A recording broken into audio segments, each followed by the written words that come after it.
On PC and mobiles, I will show you in a few moments how to join voice chat Discord server. It's the same method on both PC and mobiles. For this, we will open a browser on your PC or mobile, can be whichever. In my case, I will use Microsoft Edge. Now click on the URL bar and type this URL to be able to join this Discord server.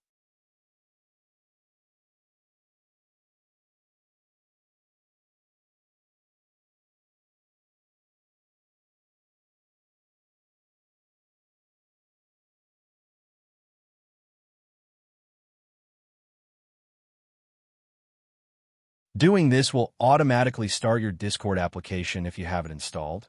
Then click Join, and you'll have access to the Discord server.